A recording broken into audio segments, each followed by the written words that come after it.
Does Rockstar ever call it the HD universe? Or that's what we've put on it.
Hmm.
Yo, if anybody's joining us and you're in the chat, say something, let us know. We're just doing research.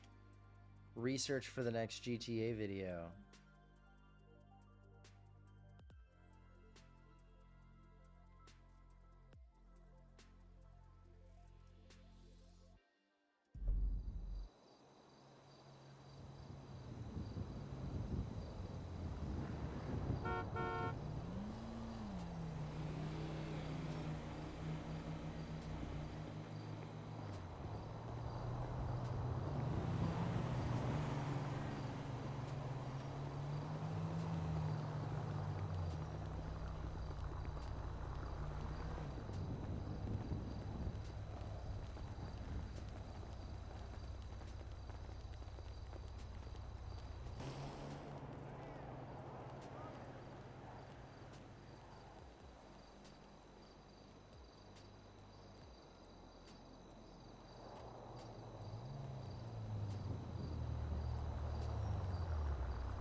Yo, yo, hey, hey. You're on live with Vinewood Public Access, the one, the only. We are doing research for our next GTA video and talking about GTA 6. It's late. It's 10:50 in Los Angeles, the real Los Santos where I live. And we're getting into it, so feel free to drop on by and drop a line. Have a chat. It's late. I'm just gonna be here, you know? I'm reading. I'm doing my work. I want to make sure that when I'm talking about shit on the internet, I actually know a little bit about what I'm actually talking about. That's the goal. That's the hope. If you are joining us here on Vinewood Public Access, please drop us a chat, leave us a line, give us something to talk about. Make me feel like I'm not so alone in this life, okay? I feel very alone in here right now, and you can fix that. Get into it on the chat. You know what I'm reading about, and I'll just go ahead and start talking about this for anybody who's joining as far as research. So we've got the GTA wiki, cuts off right here. We've got the GTA wiki right here. One of the things that I'm really trying to wrap my brain around as I get ready for Grand Theft Auto 6 right here is I have a really strong belief that GTA 6, and I've talked about this in some of my videos, I have this really strong belief that GTA 6 is the third in a trilogy. And I've had people kind of get back to me about that. Boulevard Beauty 87. Tommy, you need to get some sleep. Take some Dilutamol. It's very good. Chase it down with some Sprunk, too. Ugh. As my good friend Ahmed says, don't drink that stuff. It's why my cousin, he cannot blink right. Got to be careful with the Sprunk, dude. Ever since the recall. Yeah, you know, it's tough. It's tough out here, but it's late, and I'm not trying to get any sleep. I'm trying to get some work done. I had my coffee. I'm ready to cook. Let's go. As I was mentioning, I don't think that it gets enough credit that GTA is a trilogy. Like Grand Theft Auto as a series, and they don't always, I think, necessarily set out to do this intentionally, but it does end up happening. They love their trilogies. They really do. Like, Rockstar loves to tie things up in threes. They love to call things back. They love to, you know, keep doing fan service to the point where it's almost ad nauseum. And I like that about them. I like when universes are dense and keep popping up. Sorry, I'm fixing the browser. There, that's better. There we go. We'll put this up in the corner as we look. But yeah, GTA is a trilogy, and the thing that commonly gets mistaken is that the protagonist is not. It's not about Jason and Lucia and Michael and Trevor and Franklin. It's about all of that. But the trilogy concept comes from the world, right? So, A New Hope, the first in the trilogy of Star Wars, right? Or, well, the fourth, depending on how you look at it. But the first one that came out, that's GTA 4, right? That's the first in the trilogy. The next one in the trilogy is GTA 5. That's your Empire Strikes Back.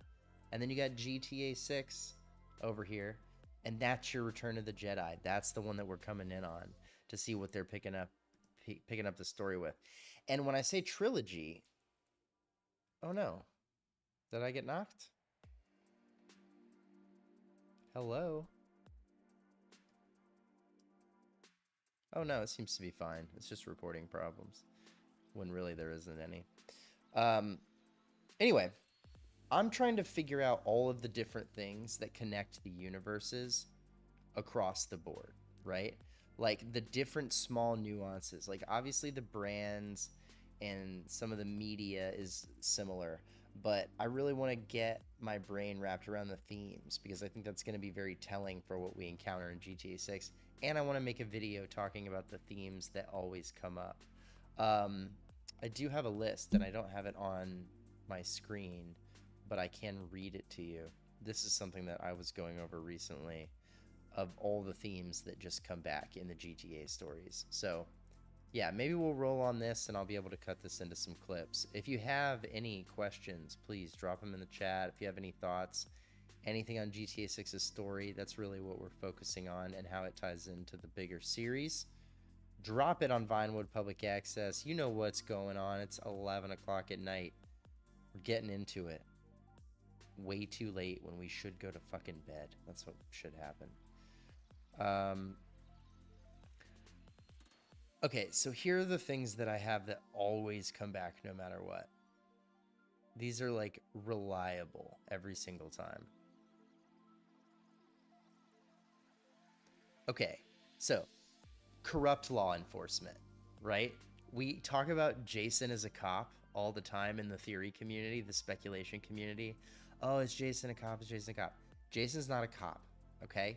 He is not currently employed with law enforcement. There's no fucking way that the protagonist for a Grand Theft Auto game is a full-on regular police officer. Working with the cops like some CJ shit, or like some Tommy shit, or like some Michael DeSantis shit, or like every single GTA game that's ever happened, we will interact with the police. We always interact with the police. They get us over a barrel, and we gotta work with them. That's gonna happen. There's also always an element of betrayal. Always.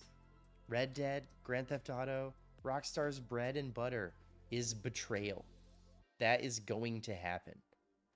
Yo, Jamie Hexam, what up? What up? Jamie Hexam is our #1 fan as of now. That title is up for grabs. If you want to take it from him, you need to get in everybody else's live stream and tell them that this channel is what's up, because that's what Jamie's been running around doing, which we really appreciate. Getting us in the ears of McTannon, getting us amongst it. I'm working on it, man. That accent is tough. If you're just joining us, we're on Vinewood Public Access. This is the #1 fan-created GTA talk radio station. Not to be confused with the hard work that McTannon does, because his station is amazing. 104.5 MCT. Big fans of McTannon over here at VPA. But his radio station is like a real live stream that's like semi-in-universe. I have a very stark line between the two. So there's Vinewood Public Access, the show that I've made where Tommy Singles hosts the fictional in-game radio station. And then there's Vinewood Public Access, the YouTube channel, where I talk about shit like this. And I'm Rob Morris, not Tommy Singles. I'm not the same person, even though I do the voice. If you haven't listened to our radio station, please go do that. It's very fun. It's very funny. And I worked very hard on it for over a year. There's an hour and a half of it. So if you have checked it out and you have questions about VPA, drop it in the chat. I will answer anything about making that radio station. I love talking about making it. If you want to know anything about how it was recorded, edited, written, the voices, who does the voices, any of those things, you can drop the questions in the chat and we'll get into it. But right now I want to talk about this GTA 6 story thing that I was just getting into. There are tropes in the series that just always come back. They always do. Oh, Hayden, I didn't say what's up to. Your channel's been buzzing, dude. Love what you're doing. Hayden, we love what you're doing. Hayden, we love what you're doing, my guy. It's mutual. We understand each other, which is great. Leaf Blower said, feed the peak. That's just good advice. Always feed the peak. I wake up, I feed the peak. I go to bed, I'm feeding the peak. That's my whole mantra. So I'm glad to have you here. Boulevard Beauty 87 said, what's up, Jamie? Jamie, do you make content? I feel like at this point you're such a super fan in the GTA creator community. I'm like, I want to know more about this dude. GTA 6 is the final in this trilogy, and Leonida is the expansion of the universe into the next story. The next story is about Leonida. We see it through Lucia and Jason, right? But the world is what we're exploring. That's the main character. Think about the way that Red Dead Redemption works, okay? This is a great example of this. You've got John Marston in the first story. And then later we get into Arthur Morgan and Jack Marston being the vehicles for the story. But the Old West is the story, right? The dying of the Old West into the 1900s. Like, read the copy on the website, read the back of the damn box for the game. That's what it's about. These characters are how we experience the story, right? But the story is really about the setting. That's the thing about Rockstar. And it's smart because when you make a video game, you're conceiving a whole huge world, right? It's a big thing. And it's so much bigger than one person or one story or one mission. It's this huge thing that you work on. Especially for Rockstar, they built it from the ground up. You know, they could have made games like True Crime LA that take place in real LA.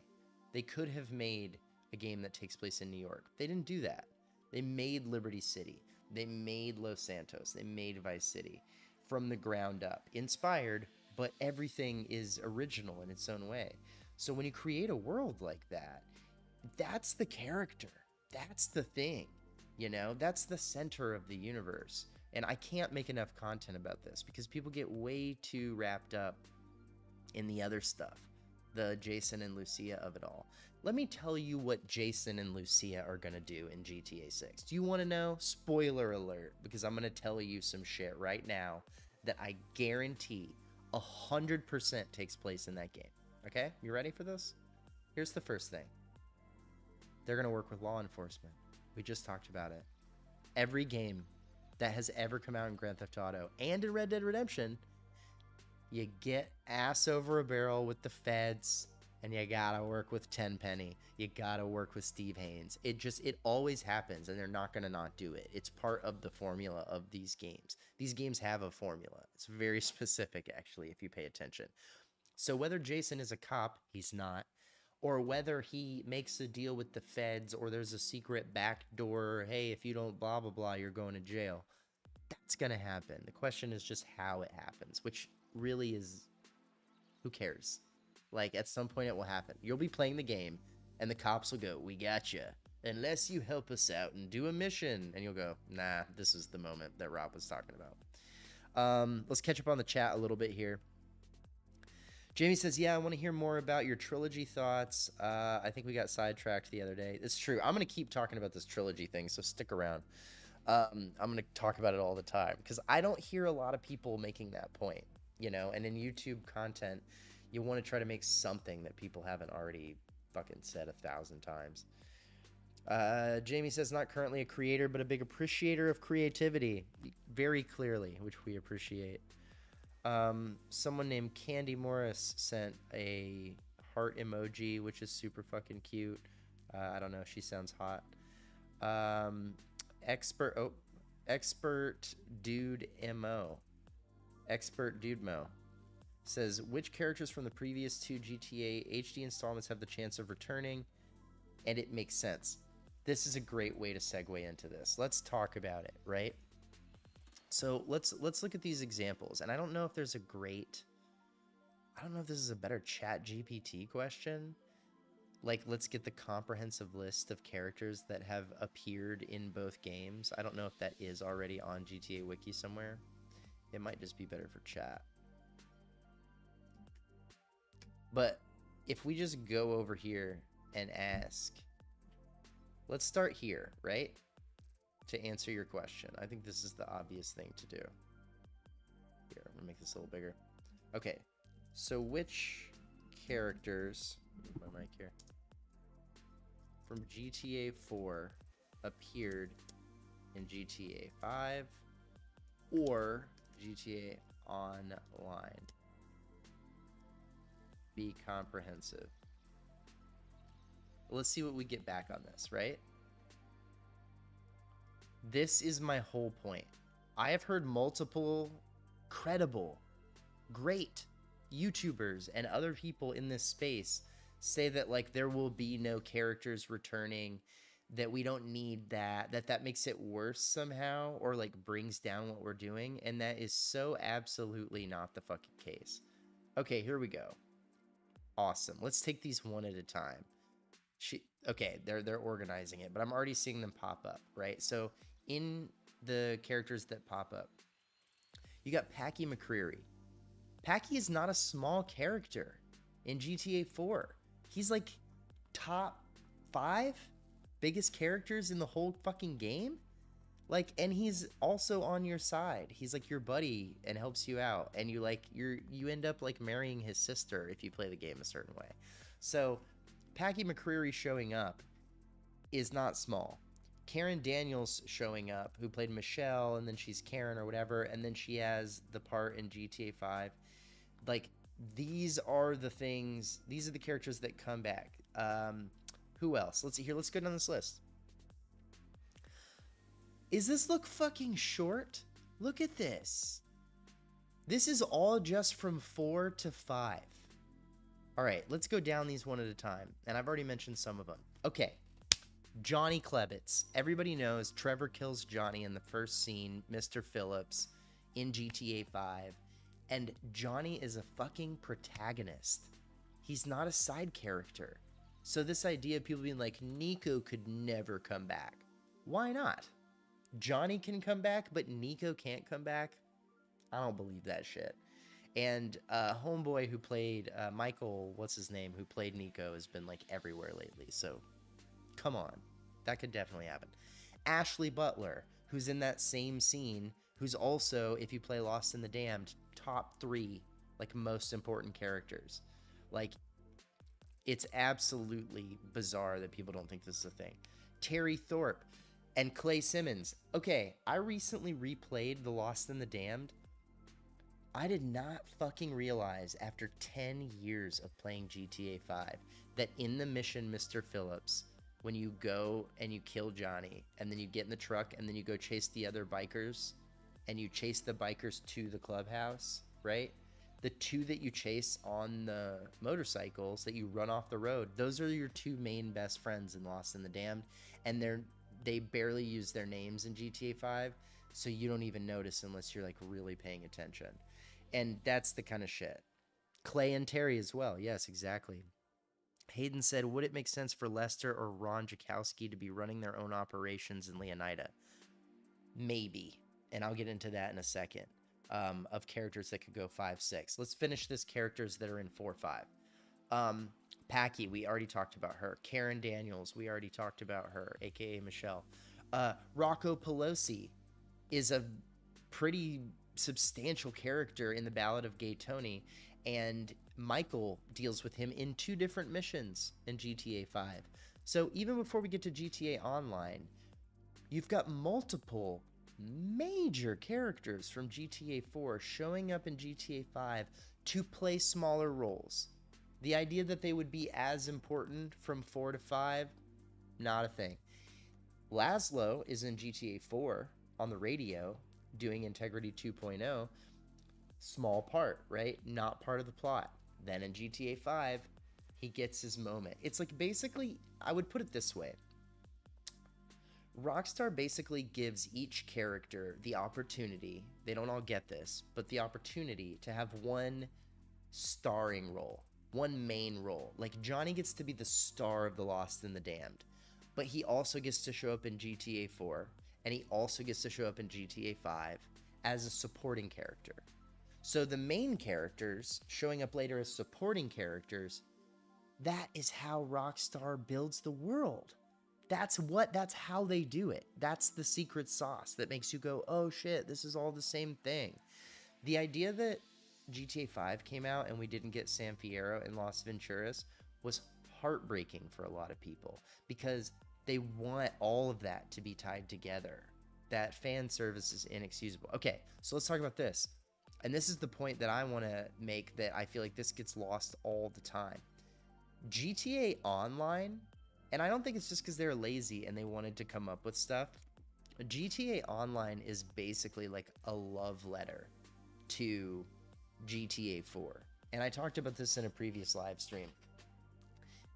GTA Online has been in the DLCs one after the other of Rockstar basically saying, hey, do you remember this from Liberty City? You remember this from GTA 4? It's back, baby. Literally, some of the trailers for like After Hours, Tony Prince is like, "I'm back, baby." Like, they love their own work in a good way, and why shouldn't they? Because we love their work.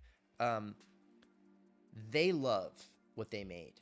GTA 4, Tony Prince, Luis Lopez, Johnny Klebitz, the Lost Motorcycle Gang, like, they love that they made that, and they don't want to give it up. So when they make GTA 5, the Lost is one of the main characters. That motorcycle gang is one of the main characters of GTA 5, as well as it was in GTA 4.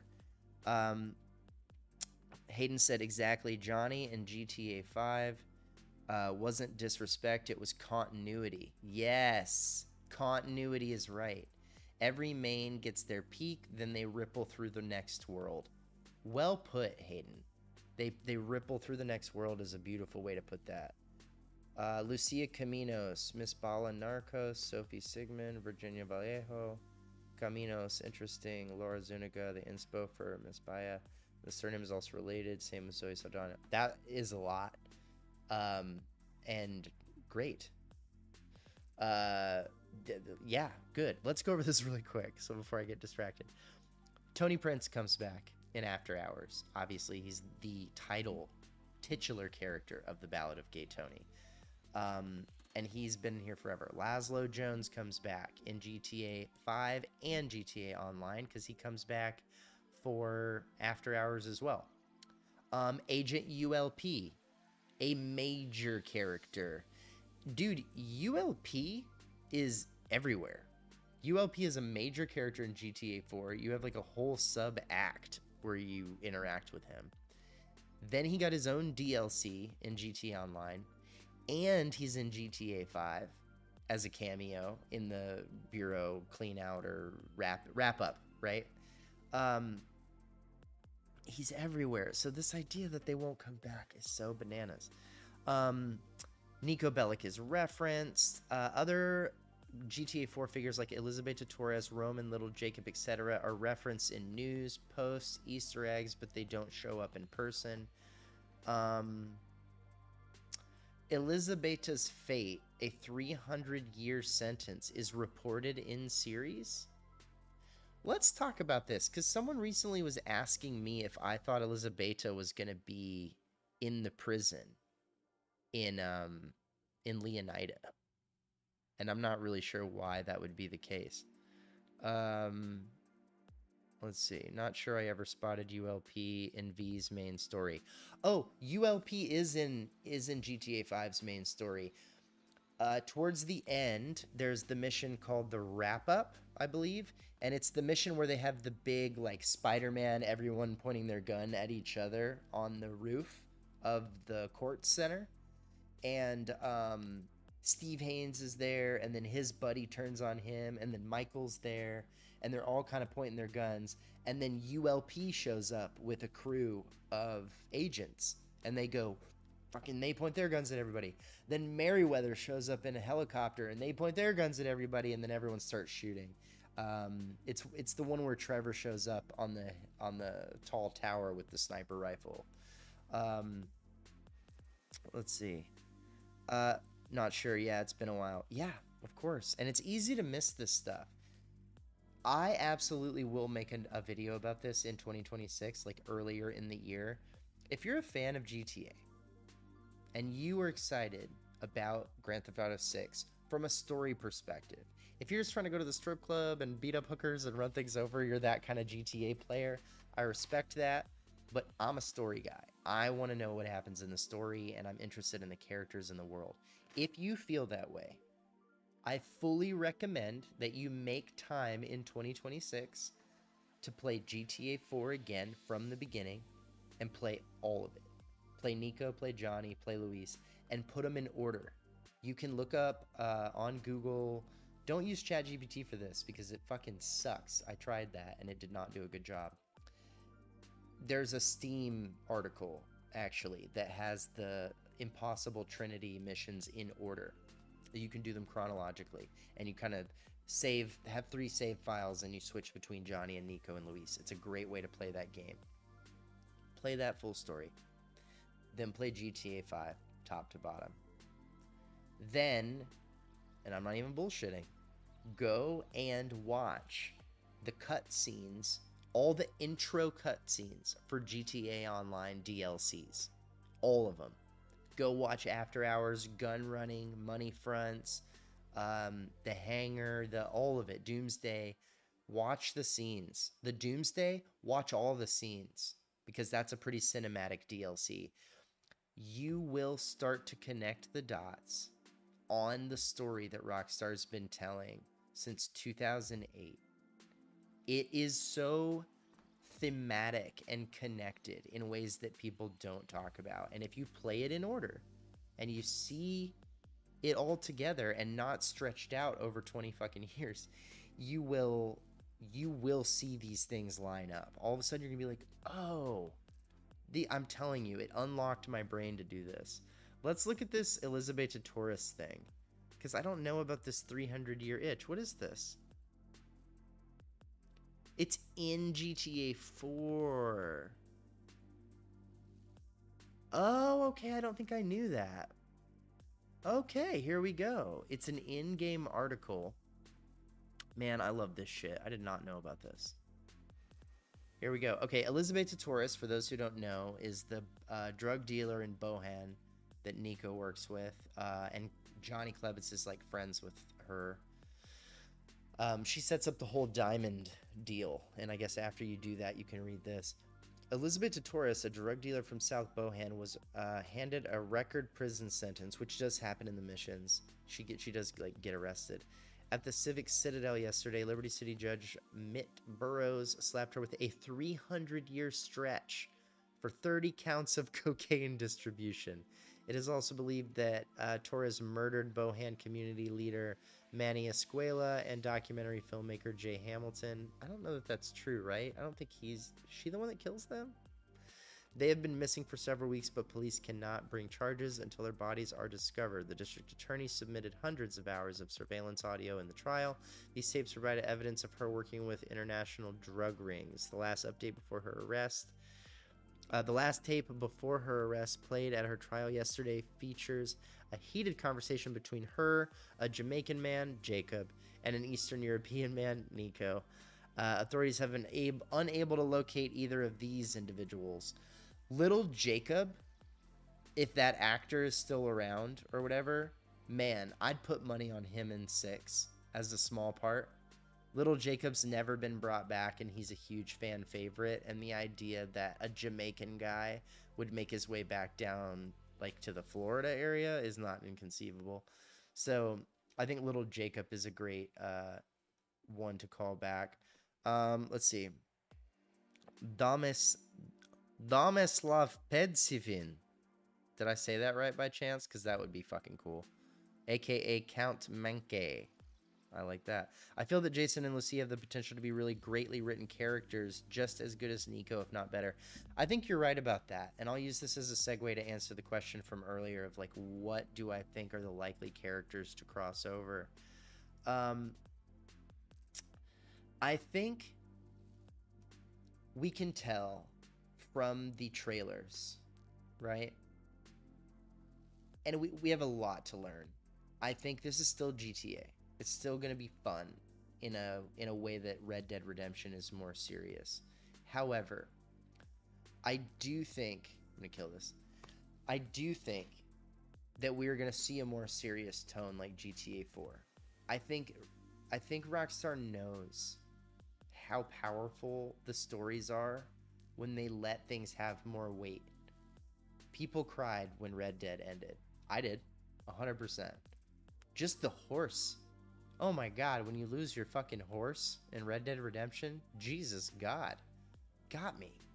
Seriously got me. And it's because, and that Red Dead has a lot of levity. It's funny, it's fun, but it takes things a little more seriously so that you can give a shit.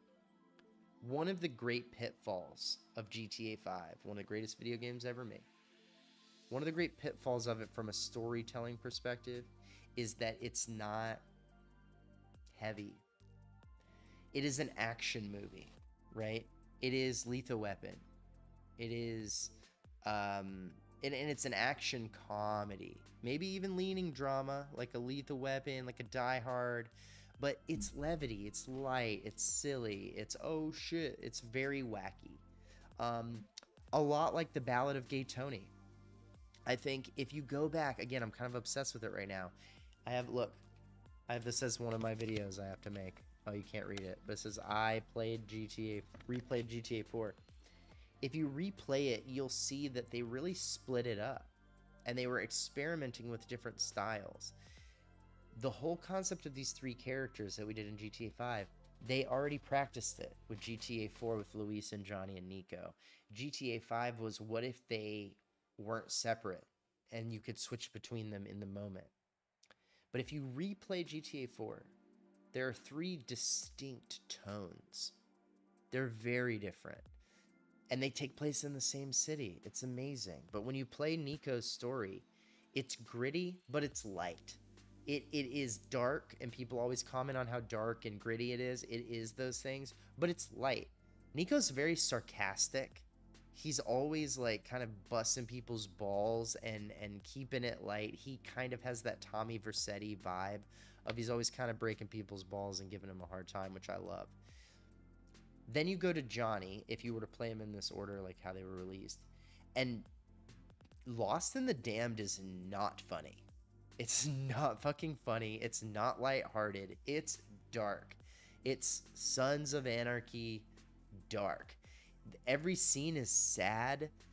The scenes are dealing with like really serious addiction and pain and struggle. Like addiction is the main theme of The Lost and Damned, and that's a dark theme. There's only so much comedy in dealing with addiction in a very serious way, and not in like a fun way like some of the other games have done it. But with Ashley and Billy, the two characters in Lost and the Damned that have the like most serious addiction problems, the way it weighs on Johnny who's trying to save them, it's not funny. It's very dark.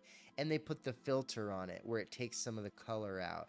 It really pulls it down. Then flip that on the opposite and you got the Ballad of Gay Tony as a neon fucking party disco. It's so silly. You got Yusuf Amir and Gay Tony and Rocco. All of these very wacky. Luis is incredibly sarcastic. That whole side of Nico is cranked up. So Nico is kind of like the split, right? One side of him has this fun, lighthearted sarcasm, and the other side is like, my country, I have to revenge. And then Johnny and Nico are like the two sides of that coin split in half. Then when you get to GTA 5, it's like they couldn't keep it separated. So it's all kind of smashed together. And even though you switch from Franklin to Trevor and things go from green to orange and all of a sudden the way he's interacting isn't like, oh man, what the fuck? It's more like, hey, fucking, I'm gonna go crazy.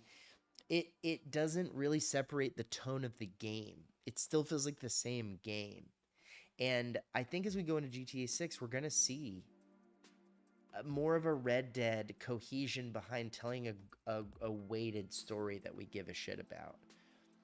I recently heard a theory that I love, which is the idea that only through the death of Jason and Lucia can we properly like end the GTA 6 part of the trilogy in the series, and I like that quite a bit. Read my name pretty good. Oh, thanks, man. Let me catch up on this. I would love little Jacob to make a return. RIP to the dude who played Bad Man. I forgot the gentleman's name. Real shit and good catch. Respect. You read my name pretty good. Hell yeah. Love that. Welcome, dude. The count. We're gonna count on you. Welcome. And if you're new, if anybody's watching us, I know we've seen our viewers go up and down a little bit. Welcome to Vinewood Public Access. If I've not already said it, we love that you're here. We are the #1 fan-created GTA talk radio station. Right now, I'm out of character, but normally I play Tommy Singles on our fictional radio station, which you should go check out. It's on the channel, and it's really fucking good. But we also talk about GTA 6 and overall lore and storytelling. I'm an American screenwriter and TV producer. I make TV shows for a living. And I love talking about story and talking about GTA. So let's get into it. Let's get amongst it. Fucking love that, dude. The Lost in the Dam falls apart in such a beautiful fashion. It is. The Lost in the Dam feels like a Breaking Bad. It feels like Sons of Anarchy. It's just one of those shows where, those stories where at every turn you're like, no, fuck, please, don't do that. Damn it. But the assault on the prison at the end of Lost in the Damned is one of my favorite missions in all of GTA. Like the way that you literally start by firing a rocket launcher into the front of a prison and then storming it. Like we had to like fake the GTA Online, the way you like sneak into the prison all fucking incognito. Okay. How about fucking rocket launcher right into the front? If you're lurking, hop in the chat. Jamie's right. Say something. Don't be afraid. You're on Vinewood Public Access. This is the place to be. We're doing a late night chat. It's 11:30 where I live, and I'm in the west coast of America, which means odds are most of you fuckers are up way too late. Thank you for being here, and welcome. I feel like I totally got sidetracked. We were talking about stuff.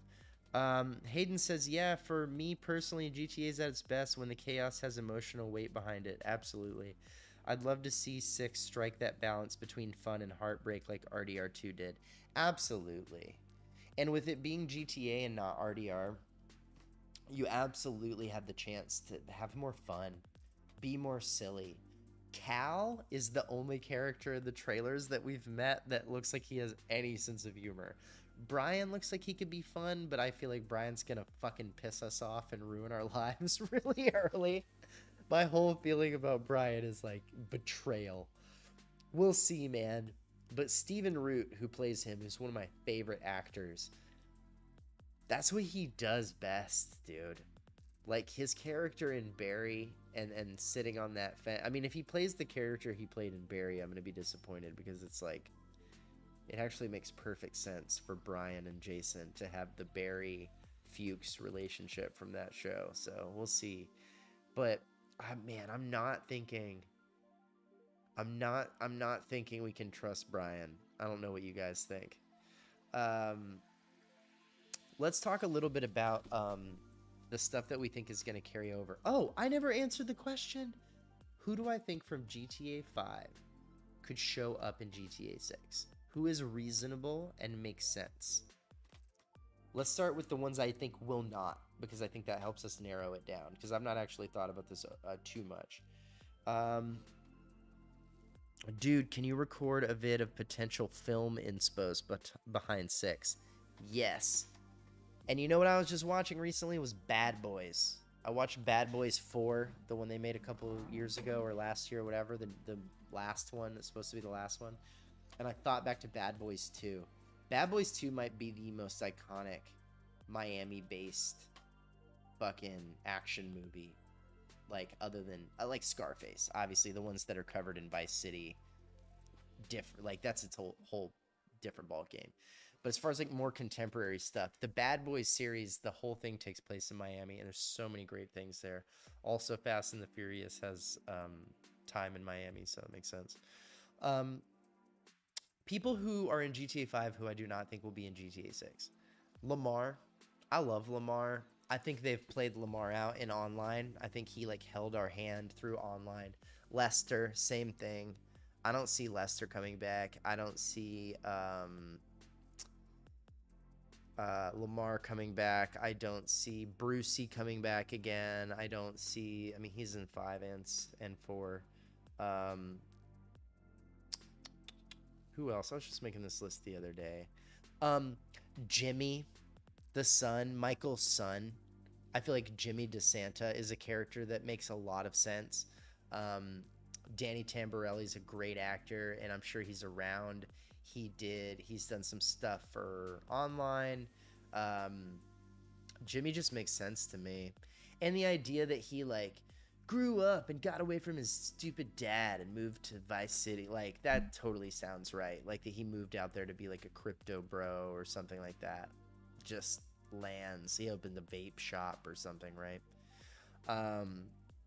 Jimmy makes sense. Tracy makes sense. Tracy DeSanta makes sense that she would move to Vice City. I can totally see that. These are the characters, right? If you want to build them in the top 5 of GTA 5 of like the people who are the biggest, you know, is Solomon Richards gonna be there? No, I don't think so. But there's a bunch of people it could be. I really like the idea. I don't think Hal will go to Vice City, but I would imagine him being in like online. Let's see, who else are like possibilities for just showing up? I'm trying to think of more like GTA 5 characters that weren't already GTA 4 Easter eggs, because it's so many of them. Oh, I see the chat popping. I would be shocked if Brian didn't betray us. And yeah, I rolled my eyes when I heard Steven's voice in the trailer. I'm a little worried about a Barry Fuchs dynamic, and Root is a Florida native. Here's the thing. I'm worried about that dynamic too, but Steven Root's such a fucking great actor that like if he's in this, which he is, like we win. Like that's just how that works. Oh, I should unpin this message. It says I'm on a break. Ron Jakowski, maybe. I think he's like a Lester and a Lamar. I think we've played the fuck out of him being in online.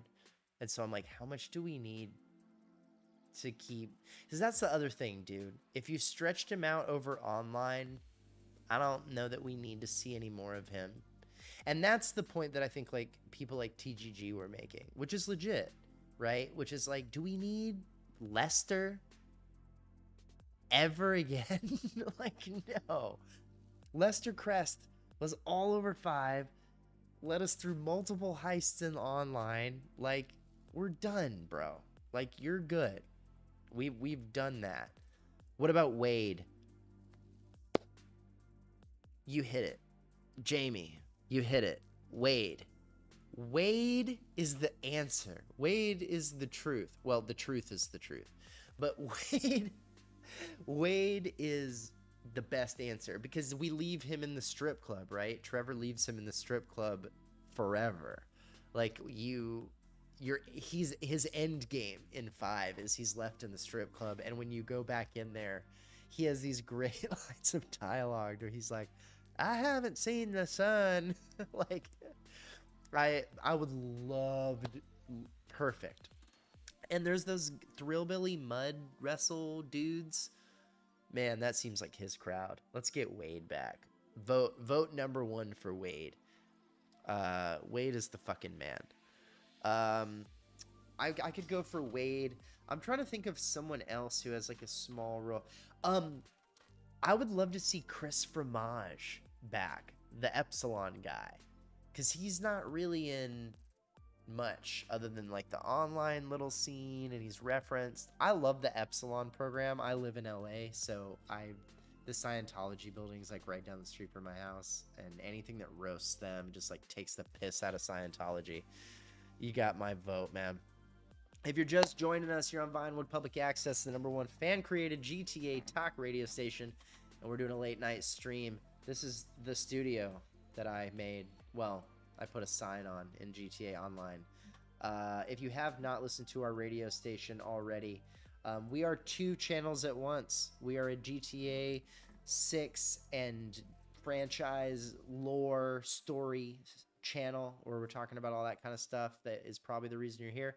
But we are also a in-game canon fan fiction radio station like Chatterbox FM. So please go take a look. Let's see what else we got here. Interesting, referring to interesting film inspos, one of them is Blood and Wine 99. Great. Jennifer Lopez, anything with her would be great. Steven Dorff in Blade, one of my favorite action performances of all time. One of the best action villains of all time is Steven Dorff in Blade. Love him. Steven Dorff, interestingly, he's playing Steven Dorff is playing Jason?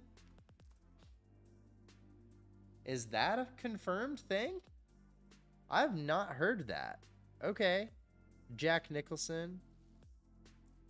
I mean, that'd be cool. Jack Nicholson's, you say father figure to Jason. Jack Nicholson would be a great grandfather figure to Jason, dude.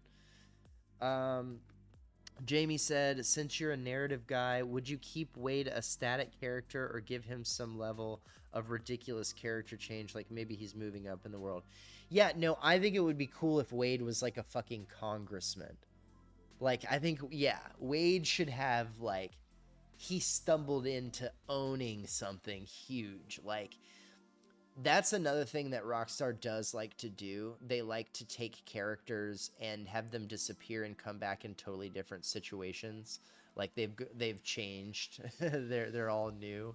I like that stuff. So I wouldn't be surprised if Wade comes back and he's like the mayor of Vice City or some shit. Blood and Wine takes place in Miami. Yeah, no, got that. Great. Jamie says he is not playing Jason. Yeah, I have not heard that. And also from my math, Steven Dorff is too old to play Jason. Like, Jason seems like a character who's like 30, 35, maybe. Steven Dorff's like 50? Is Steven Dorff 50 years old? Hold on, I like have to know this. Let's see. He's 52. Steven Dorff is 52 years old. He's not playing Jason. That doesn't even make any sense. He's playing Jason in this film. Interesting coincidence. Oh, I see. Is that what you meant? Oh, that's probably what you meant. Okay, you didn't mean in GTA 6. You meant he's playing Jason in the... Okay. Okay. Got it. Yeah. No, because yeah, there's no world where Jason's played by a 52-year-old dude. I don't think so. But yeah, the crossover in GTA is huge, and I can't wait to see what else they do with it. So Elizabeth Torres could show up. I think that's interesting. I wouldn't be mad about Roman. Like, let's see Roman, right? We had this stupid underground hatch thing in the ocean in 5. But, like, Roman Bellic is a great character. And if we don't get Nico back at all, Roman is just such a win. Like, from the moment you boot up 5, it starts off so weird, like, on the boat and the diamond and the S&M and all that stuff. And as soon as you meet Roman, you're like, this is going to be a good fucking game. Like, he just makes you feel, when he welcomes you to Liberty City, he makes you feel a certain way. And it would be cool to see him. Yeah, okay. We'll be on for a little bit longer. You know, we're holding some retention here. We've got 5 to 10 people in the chat at a time. If you're just joining us, welcome to Vinewood Public Access. We're not a new channel. I mean, we are, but we aren't. We've been around for like a year, but we really started getting serious in early 2025 with the radio station, and now we're making new videos, and it's getting a lot more attention. So it's great. How would you handle a Nico appearance? I feel like it's a real balancing act getting one right. And yes, it's awesome seeing Michael Hollick again in the community. Okay. What do you do with Nico if you bring him back, right? I think if you do it, you can't not treat it like a huge holy shit cameo. Like, it has to be a set piece moment, right? Like, Marvel's really good at this, right? So if you go watch Marvel movies, they bring back a character that's been gone forever. Like, I just talked about Blade, right? They brought back Wesley Snipes as Blade in Deadpool Wolverine in this very clever way. And he had not played Blade in like 15, 20 years or something. They bring back Wesley Snipes as Blade, and they pay tribute to it in a really strong way. Like, when they revealed him and the way he walked out, you're like, oh shit, it's him. And I think they have to do that with Nico. Like, I think you need to not see it coming at all. I wouldn't drop a hint. I wouldn't do any of this Eastern European guy went silent. Like, I wouldn't do anything like that. I would absolutely keep it silent. I would be in the middle of a mission, 2/3 of the way into the game, at least that deep. That's another thing, at least that deep. don't give us any huge cameos in Act 1 in GTA 6, dude. If you're going to put Nico in the fucking game, if Michael DeSanta is going to show up in GTA 6, they're not going to do that at the beginning. They're going to let this world live on its own, right? It needs to be its own thing before you pile stuff on, which is why Johnny Klebitz didn't show up until Trevor's introduced, which is what, like, how many hours into the game? It's after the jewelry store heist and everything. Then they start being like, hey, there's these guys. And then Karen Daniels shows up later. And then ULP shows up later. Like, you have to wait for that shit. And they kind of did the same thing in Red Dead also. They, like, waited a while. At first, they're just like, here's the posse. This is what you need to know. And we need to get to know where we're at, and Jason and Lucia and where they're at with the story, with Brian and all that. We have so much to sort out before we get to Easter eggs. So it needs to be late in the game. It needs to be a huge surprise. And the best thing would be if he's the guy that bails you out of whatever. You know, I wouldn't bring him back as like an antagonist.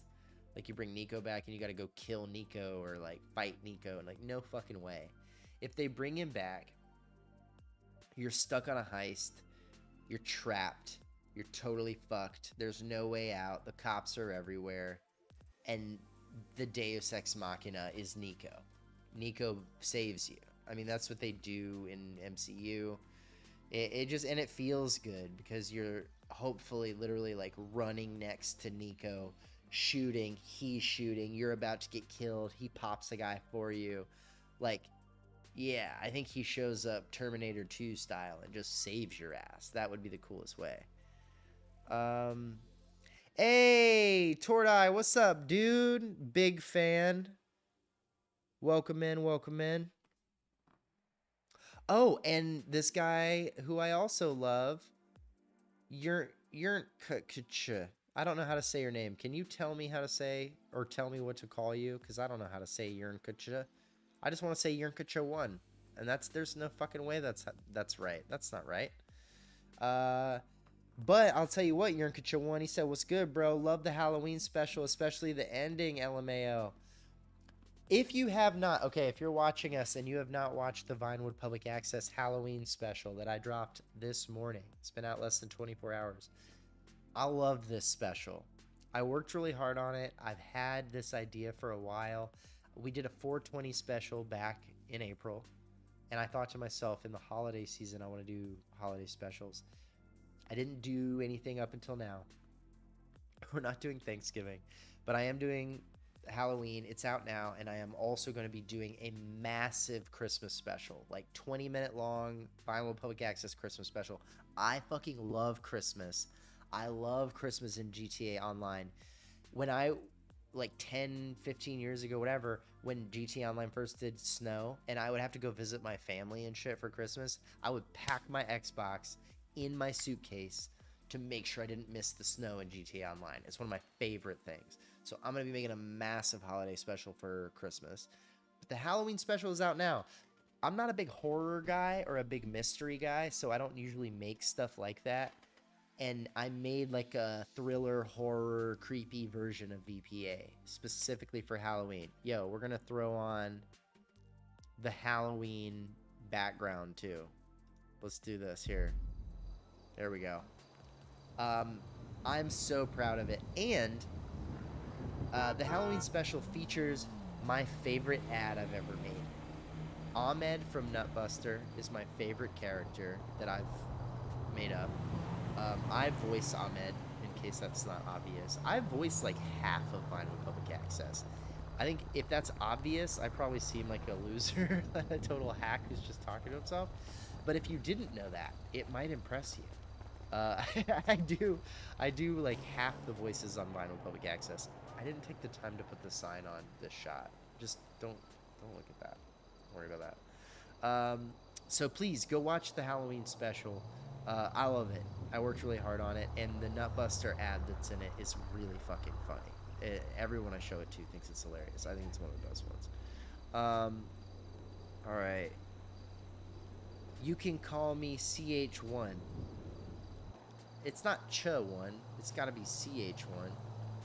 Okay. What up, CH? Let's go with that. Jamie said 420 special. I must have missed this. Yeah, dude, it's a throwback. You gotta go find it. It's on Spotify and it's on our YouTube. It's 4 minutes and 20 seconds long on purpose. Who voiced the tired and Vinewood guy that screams at kids? God damn, that is so funny. My friend Dev. I have a friend named Dev who's an actor and comedian who I went to college with, who has a voice like Morgan Freeman. And he did Tired in Vinewood. I wrote him that script and sent it to him. He lives in like Hong Kong, and he recorded it on his phone and sent it back. It kills me. I love that. It's not a crime, Tommy. Yeah, that dude's fucking amazing. You don't have VPA merch, do you? Not yet, but I'm already working on that. I've been working on that for a while. The first VPA merch we're gonna put out is a sticker pack. I have a bunch of graphic design, including this logo that's right here, and other ads and different things that I've made. I made like a little Nutbuster sticker that has Ahmed on it. So, little sticker pack. When we get the YouTube to membership monetization, I'm going to have a tier of membership that includes that sticker pack, and we'll send one to you. We'll get an address from you. You'll get that sticker pack. I also want to make hats. I'm a pretty big hat guy. I try not to wear them on stream because I think it looks a little nicer for me to do my hair. But this logo right here, or the vertical one on a hat, is a one that I'd really love to do that. So we'll see about the merch. We'll see about that. Oh yeah, I'm buying. Fuck yes to merch. Oh, here's what I want to say about the holiday specials. This is the last thing I'll say about that. So if you know VPA, if you know Vinewood Public Access, we are a Grand Theft Auto in-game radio station. Unlike any other radio station in the history of Grand Theft Auto, VPA is set to the in-game clock. So if you listen to Radio Mirror Park, it's random. The DJ George coming in and saying, hey, what's up, good morning, that is based on the time, and they'll have a couple of lines like, hey, what's up, good morning, let's go eat at the diner, or hey, good night, we're driving through the night. But other than that, the music it then cuts to is random, and you could hear a song in the middle of the night or in the middle of the day. The talk radio stations, you could hear the same conversation at 2 in the morning or at 2 in the afternoon. The station I designed is 48 minutes long on purpose because it loops on time. VPA each broadcast day starts at 3 a.m. or 0300, and it plays for 48 minutes so that if you're playing the full station that's looped properly, you can sync it to your gameplay. Like, and if it's 3 o'clock in the game, it's set VPA at 3 o'clock, hit play, on Spotify, whatever, YouTube, it will sync up with your stuff so that the bottom line, the morning drive time show, it plays in the morning. And the Getaway Chronicles, which is a nighttime show, it plays at night. The plan for the holiday special, so that I don't screw this up, is I put out a 4 minute and 20 second 420 special. I put out it's 16 minutes on YouTube, but the full runtime without my bookends is for 14 minutes and 20 seconds for Halloween. I'm going to make a 20-minute special for Christmas, and then I'm going to make a 9-minute and 20-minute special for Valentine's Day. If you're keeping track, that means that we will eventually have 3 full 48-minute broadcast days of VPA that are not based on seasons, and then a 4th 48-minute day that's all the holiday specials that we run.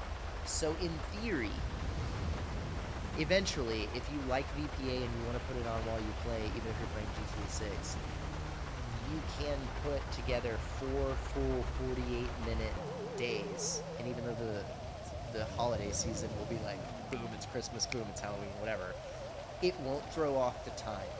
So it'll always be morning on VPA when it's morning in the game. It will always be afternoon and so on. That kind of stuff is where my like borderline autism comes into play. And I start being like, I want it to be fucking perfect. Oh, the background audio is killing it, huh? Here you go. I got you, dog. Thank you for pointing that out. Oh, shit. Yeah, the audio probably fucked the shit up. I'll explain that a little bit better one more time very quickly. Thank you very much. Thank you very much. What's up, man? I listened to your videos while I was grinding GTA today. Pretty good. Gonna need more. Thank you, Big Dad Rock. We appreciate you. What happened to Vinewood Boulevard Radio? Man, fuck Vinewood Boulevard Radio. I want to make something clear, too, about VPA. In Vinewood Public Access, in Universe, Tommy Singles hates DJ George and thinks Radio Mirror Park and DJ George is a bunch of hacks and sellouts, and he talks shit. Can I say for the record, and maybe I should make this into a short, I love DJ George. Radio Mirror Park is my favorite radio station. Like, when I got the game and I flipped it on, I immediately was into, like, you know, Los Santos Rock Radio and the hip-hop stations, why am I blanking on that? Why can't I think of any of the fucking radio stations? The hip-hop stations. Oh, my God. Twin Shadow is dope. Yes, George is amazing.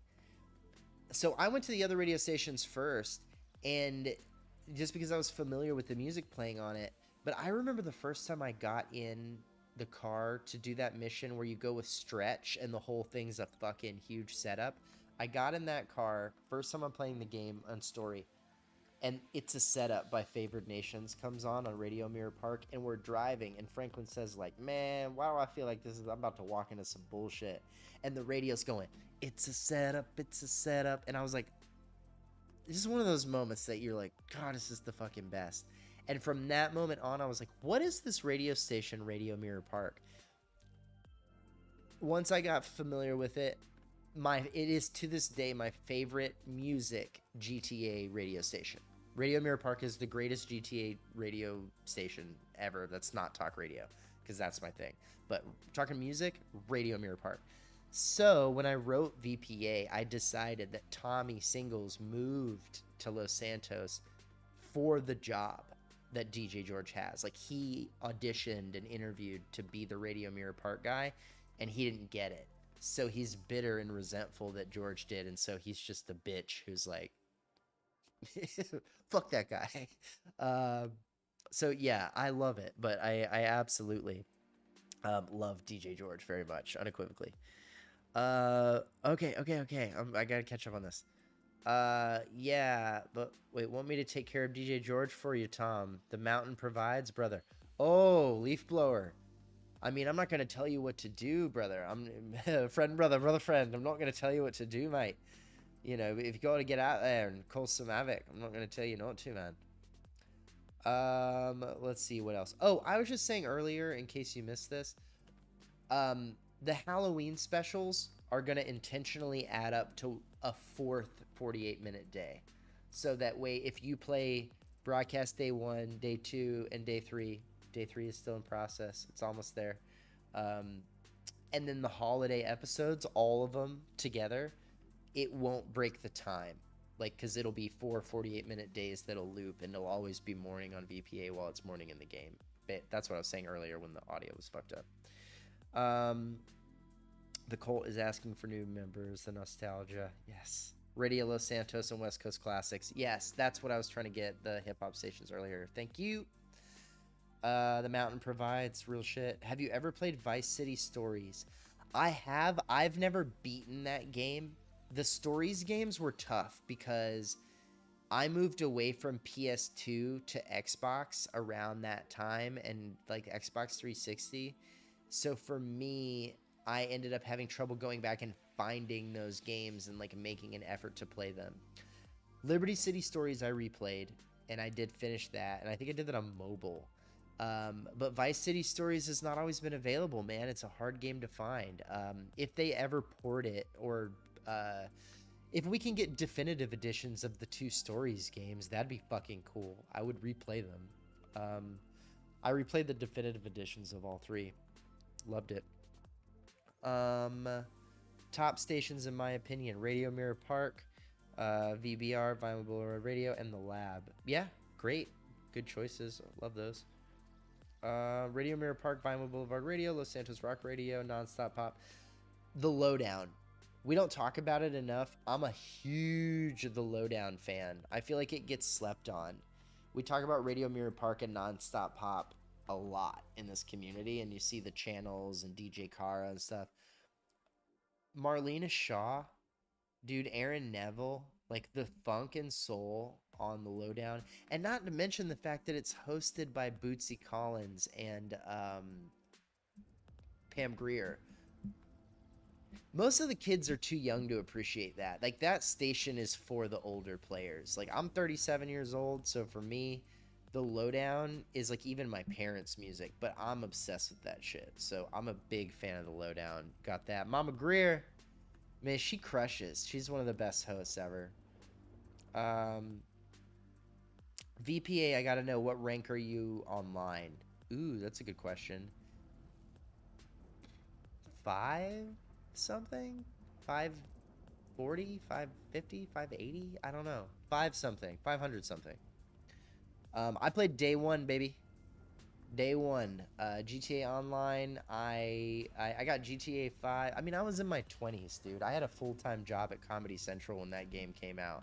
So there was nothing stopping me from just being on that shit. So I played day one GTA 5 and GTA Online. And I've never really stopped. I've played GTA Online the whole fucking 13 years. Played every single DLC on drop day. Unless a couple of days where I was like out of town or some weird shit. But like, yeah. Not only that, I usually get up at like 4 o'clock in the morning and start the DLCs. Just to see, because I want to know so bad. What did you add? What did you do? I still can remember the Vice City trailers being on TV with the Flock of Seagulls song. People reference that, and I do remember that and love that, but for some reason, I have a way strong, and I love that soundtrack, but I have a way stronger memory of Welcome to the Jungle San Andreas trailer on TV, where CJ does the bike and the explosion in the LS River. To the jungle, that man, that was the shit. Are you live streaming GTA 6? I'm going to tell you about that in a second. I have a pretty big update about this channel. If you're on this stream right now, and I've got some we'll call you fans. I'm going to call you friends, brother friends. Pretty big update about VPA and this channel and my future, which I actually found out today. So I'll share that in just a second. Stick around if you're interested in the future of this channel for real. Some real shit that's going to be happening. I will tell you all about it in a moment. Let me catch up on chat. Lowdown is great. Definitely slept on. Agreed. VCS was more adult, darker than OG Vice City. Yeah, I remember that. I remember that being the case. I watched GTA Men do his no death challenge. Not every single one, but I caught a lot of him playing Vice City Stories on that and really enjoyed it. I mean, I love that game. And shout out GTA Men. If you guys are fans of GTA Men, you know that creator. I believe he's Norwegian. He's on VPA. He is one of the only content creators, GTA content creators, that I've gotten to do an actual voice on Vinewood Public Access already. So if you go to day 2 and you listen to The Bottom Line in the morning, he is the Merryweather guy, Randall Tuff. I wrote that part for him, and he did it. You're 37, you look 18. Thanks, friend, brother. Thank you. Mid-20s at best. Yeah, but I'm 37. I promise. I was born in 1988, motherfucker. See, that's why people don't... They see me, and they think there's no way. I played Grand Theft Auto 3 when it came out. I played it when it came out. I was in middle school. I went to Blockbuster Video, and I saw GTA 3 on the shelf and was like, what's this? No hype. I played GTA when there was zero hype around it. People didn't even know. GTA 3 hadn't even broken the world yet. It hadn't even broken gaming yet. I just picked it up on a Friday night because, I don't know, Grand Theft Auto. And me and my buddy took it home and we're like, popped it in the PlayStation and we're like, what the fuck is this? Like, It changed everything, man. Like, and I've been around since then. I stood in line for GTA San Andreas back in whatever it was, 2004. Like, yeah, I stood in line midnight release. So yeah, 37, I promise. I respect 5 something for your rank. Thanks, man. I earned that shit. I put in my grind on GTA Online, baby. I put in my grind. That's why I ended up making a damn radio station, because I've done every other fucking thing in that game. I miss launches, midnight launches. I think people really should do midnight release parties for 6, some version of that. Like, I know a lot of people are going to be watching streamers, but man, I would love to see people in game or in person. I'll have people over to my fucking house and live stream like 15 people in my living room as we all go boom and turn it on and watch the first like 10 minutes. I'll live stream that. That would be really cool with like 15 people here just being like, and then everyone's going to want to go home and play it themselves, which is fine. And I'll want them to go home because I'll be like, I want to play the game and stream it. Get the fuck out of here. My biggest concern about streaming GTA 6 is the music, though, because I refuse to play it through the first time without experiencing the music. And I got to figure out how to do that. So we're going to talk about that in a second. Still catching up. God damn it. I picked up GTA 4 at midnight launch at Blockbuster. Hell yeah, dog. Hell yeah. GTA 4 is the best. I miss it.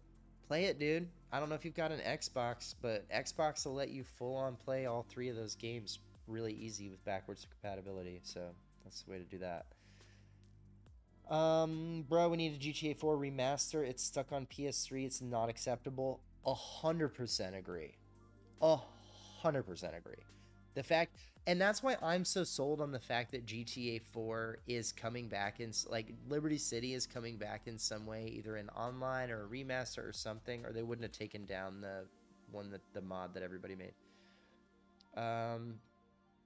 GTA 4 forgotten, sadly. MP too. Yeah, dude. Fucking GTA 4 multiplayer was the shit. It's better than online, going out, meeting people, hanging out with people, getting the game waiting, enter the store, the vibes. Yeah, it's the way to do it. Hard copies were it. I hope we can get some version of that. GTA men should be on the round table too. Agreed. Absolutely, he should be in the round table. I hope Sav's talking to him. Yes, my brother bought it. We were like, what the fuck is this? Very good. GTA 3 was big in the day. First ever 3D GTA. Vice City was big too. And San Andreas, they changed everything. Me and my buddy Brandon used to get like Game Informer magazine and Electronic Gaming Monthly and read like every article about those games as we were waiting for them to come out. Like Vice City and San Andreas. I still have a visual memory of sitting in my buddy's living room, and he was sitting on the couch, and he had one of those magazines like EGM or Game Informer, and he was reading the article about San Andreas out loud, and he said the phrase, I'll never forget this: San Andreas is not a city, it is a state, because it was the first time they were like doing something that big, and my brain went, like, I just got so excited because we had only had Liberty City and then the 2 islands of Vice City. When San Andreas came out and they were like, there are multiple cities and different islands with bridges, and you're like, man. And it's so funny now to think about how small that map is. Yes to the midnight release party. I very seriously am considering trying to organize that. I would watch GTA 6 live. Yeah. I did the midnight launch for Switch 2 just to be part of something that's going away slowly. Good for you, Big Dig Rock. Man, that's a fun thing to say. Big Dig Rock is very close to saying Big Dick, which is just one of my favorite things to say. Can I call you Big Dick Rock? Is that going to make you mad? Or I'll just call you Big Dick for short. All right, Big Dick. Who's going to fight that, right? Remember that time someone called you Big Dick and you didn't like it? No. Are you doing more radio? It's good. Yes. If you go look up Vinewood Public Access on Spotify and the channel here, there are 2 full 48-minute broadcast days currently available, plus 2 holiday specials. In process right now is day 3, the 3rd 48-minute day. As of right now, that is all I have planned to record for Vinewood Public Access before GTA 6 comes out. I'm going to finish the 3rd day so that there's 3 days to loop. 3 days, 3 48-minute days, not counting the holidays, makes Vinewood Public Access the longest talk radio station in GTA history until 6 comes out and whatever. That's my goal. My goal is to have created the longest looping talk radio station ever in GTA. And I am not quite there with only 2 episodes. I need that 3rd 48-minute day. And then I'm also going to do Christmas and Valentine's, 2 more holiday specials, and that will end up with 4 48-minute in-game days worth of radio. So enjoy. And please share that stuff. I'm going to talk about that in a second. Delay reason was for Ray Liotta's death. No, they would not do that. The release date is Ray Liotta's death date. I found that out like 2 days ago. I did not realize Ray Liotta died on May 26th, and that's when the game is coming out, which is bananas. And it's when Bonnie and Clyde died, right? Yeah, that's true. And I don't think it's on accident, because Rockstar loves that shit. Let's see, what's it? It's not the only reason, but absolutely. Wait, what did I miss this one? Have y'all heard about the PS6 2027 rumors? Yeah, I just heard about that today, actually. You think Rockstar timed GTA 6 to drop before the next console to maximize sales? Yes. They've always done that, right? They put their game out on a system right as it's about to be retired, knowing that it's not going to be the greatest version, but then they'll put it on the new one. And they did that with 5 twice. The problem is they don't follow up on the second half where they actually get the thing fucking done. Because where's our GTA 4 remaster and where's our RDR2 remaster? Where is it? Hello? How's Vinewood? Vinewood's creepy and rainy. I got my Halloween vibe cooking back here. This is from the Halloween special for VPA. I shot this footage specifically for that in game. 2 things I also always want to put out about Vinewood Public Access. I'm not going to say I've never used ChatGPT to organize my work or to come up with ideas, but the writing, the acting, and the visuals for Vinewood Public Access are all made by me. I mean, the acting is not all me. I have other people acting, but it's all people. There's no AI. So this footage that you're watching, I shot this in-game. It's the footage that's used on VPA. It's not, none of it's ever AI. It's all Rockstar Editor and on console. So I hope you appreciate how hard that shit is to make. So yeah, it's all in-game. And all the voices, every single voice on Vinewood Public Access is a human person. I don't use AI-generated voices. I don't have a problem with other people doing that. Like, do whatever you want.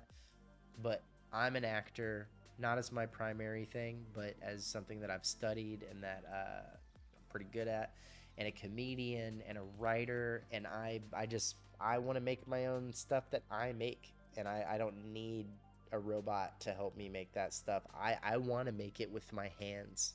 You know, I'm just one of those people. So, if you fuck with that, you're in the right place.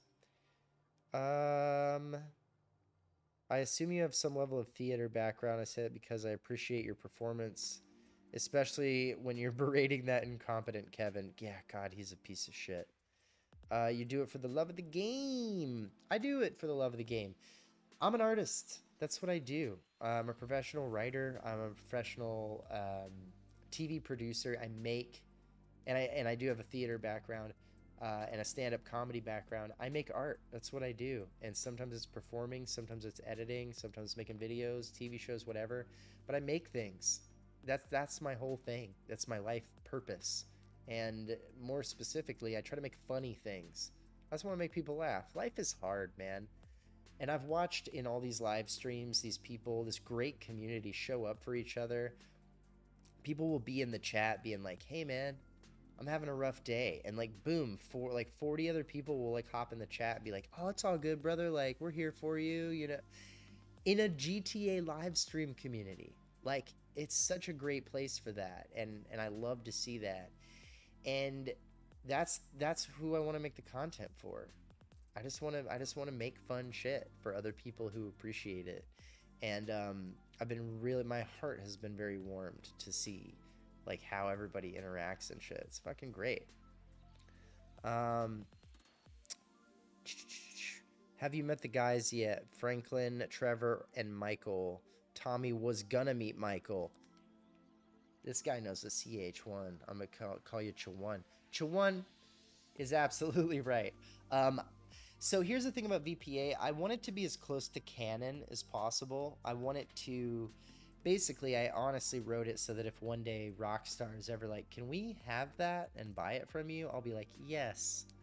It's perfect for you. I want it to fit in the game. I want it to follow the rules. And I didn't want it to be... I want it to fit the style. And we were talking earlier about the way Rockstar uses characters and overlaps them, right? I don't want to do a segment on Vinewood Public Access where Tommy's like, so I met a guy named Trevor today. He was pretty crazy. He was telling me about a time he robbed the Union Depository. Like, that's just lazy writing. Like, to just comment on a thing that happened in story mode with no perspective or nuance or reframing or something. Like, I could just read you the list of missions from GTA 5 and pretend like that's a report on the radio, but there's nothing interesting to me about that. I put in the Halloween special a reference to Trevor's mom, right? But I don't say that that's who it is. You have to know the game well enough to know that's what I'm talking about. I did a very on-the-nose reference to Michael in day 2, broadcast day 2, because I got a bunch of calls from fans of VPA, and I wanted to include them, but I didn't have the right way to do that. So I came up with this idea of everybody leaving voicemails. Well, why would you play a bunch of voicemails on VPA unless Tommy couldn't be on the air? So I wrote a situation where Michael, who is not mentioned by name, is referenced as a Vinewood movie producer who's going to be doing an interview, but then there's a problem and he doesn't make it. And I used footage of Michael in the visual version of it without showing his face. So that's what we do, you know? We allude to it. We reference the main characters, Michael, Trevor, Franklin, things like that, but I'm not going to be like, so I was at Franklin Clinton and Associates the other day. I did an Oscar Guzman thing that was kind of like that, and to this day, I don't love it, and I cut it out of the main 2 shows. You can go find clips where the Oscar Guzman segment is in there, and I was referencing the update that they did with the Mackenzie Airfield hangar. It just felt too on the nose. I didn't fuck with it. Jamie says, art, baby, is the world needs. This is why I gravitated to VPA. That's what we do. And that's what I'm going to do going forward. So let's talk about that. If you're just joining us and you haven't mentioned in the chat, let me know you're here. I want to get to know you guys. We're trying to build a community over here. These cats that are talking in the chat, I've met most of these guys digitally already, either on our chat, on our comments, on other people's streams. So if you're in, say something. Let us know who you are. We're going to be streaming a lot more on this channel, so I hope you enjoy it. I love the satire in that segment. Sounds like an army outside. It's like the 4th time this week. Yeah, exactly. That is one of my favorite ones. Don't be afraid, we're all children of the mountain. Yeah, of course. If you're just joining us, this is Vinewood Public Access. We are the #1 fan-created GTA talk radio station, and one of the newer channels in the GTA community, making content like this. I want to talk about the future a little bit. We've talked about VPA's future as far as mapping out the rest of the days. You know, we want to end up with 4 in-game days of GTA Talk Radio from Vinewood Public Access. But I have mentioned in many of my videos, I'm a TV producer. That's what I do for a living. I've been doing that for about a decade or so. I started in 2013, actually, working at Comedy Central in New York. And I've been working in TV since then. I was a teacher for a minute, but mostly I've been working in TV. I moved out to LA. Part of it was because of this game. I love Los Santos so much I wanted to live in the real one. It's kind of true. But I kept working in TV, and I've been working on one show for 5 years, which is a long time to work on one TV show. Anyone who makes TV shows will tell you it's rare to find something that's on all the time. Even if you work on a TV show every year, you usually have to take a big break and find some other job in between. I just found out that this job I've had for like 5 years is going to be ending probably in March of next year, at the end of March. So like 2 months before GTA 6 comes out. And I've been making VPA as a radio station since earlier this year and having a lot of fun with it, but not getting a lot of attention or traction from it because it's kind of a hard thing to sell. Like, come listen to my fake GTA radio station is not a clickable thing on YouTube. So for a long time, we just kind of hung out at like 200 subscribers, 150 subscribers, getting like 10, 20, 50 views on the videos. Totally fine. I was just happy anybody was listening to it. I couldn't believe that this thing I made was being consumed by people. So very grateful for it. But now, in the last month or so, I kind of pivoted, and I'm still making the radio, and I'm still pushing the radio, but I'm making these other videos. You know, I'm getting into the like essay, you know, reporting-ish kind of space.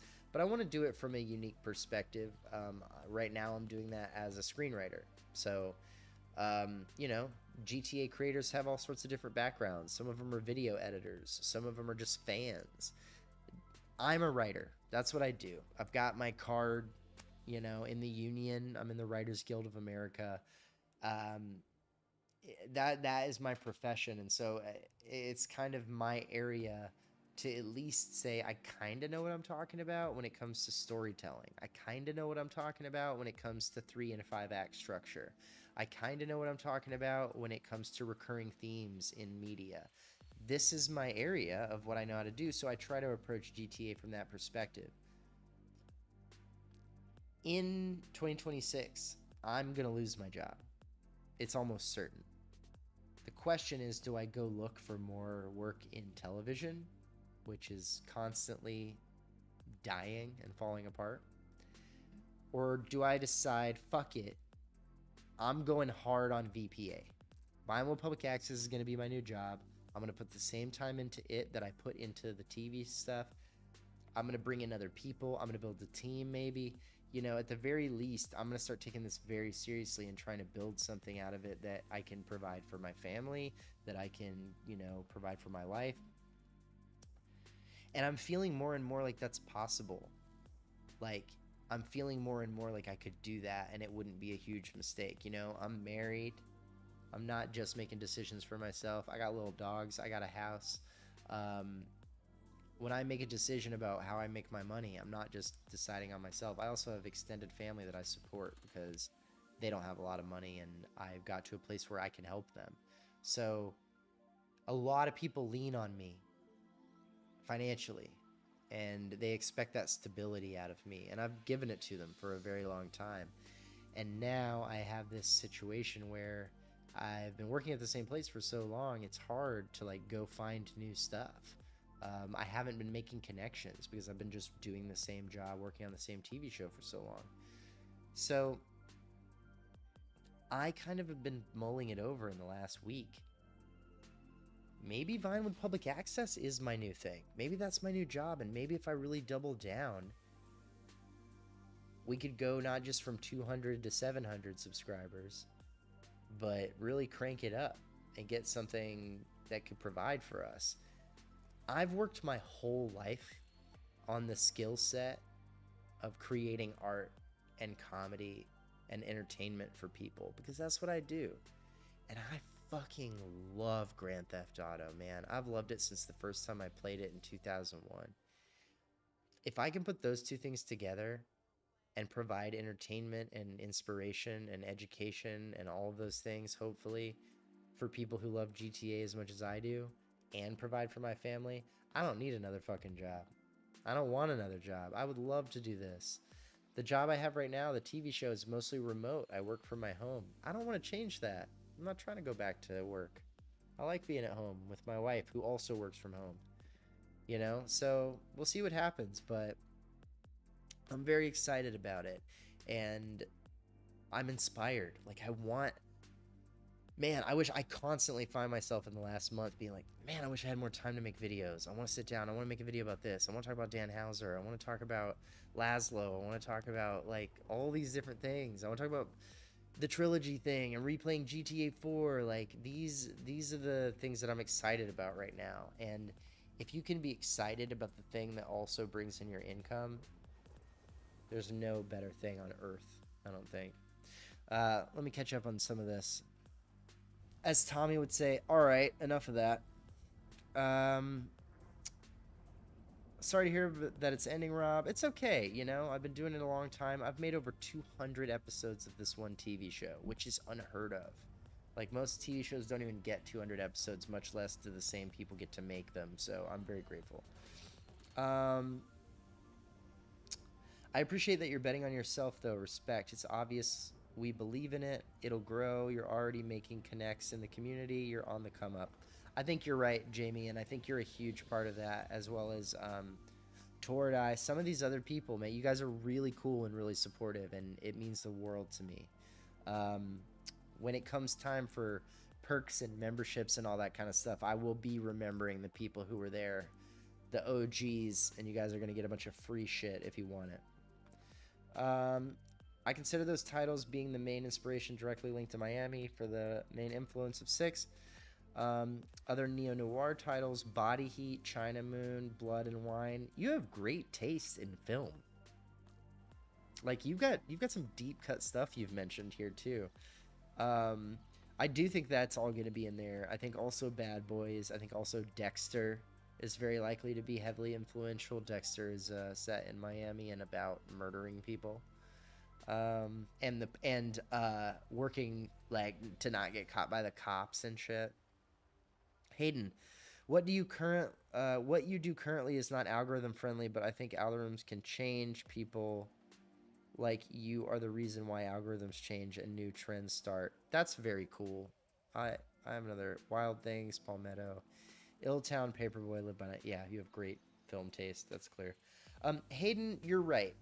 And McTannen made a great point. I'm working on a video right now that's from the perspective of like, should you start a GTA channel right now in the fall of 2025? Like, is that a good idea?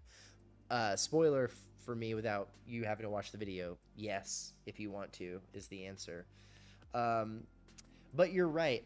My work is not algorithm friendly, and I found that out all year because I started doing this in March, I think, is when I started taking it really seriously and publishing it.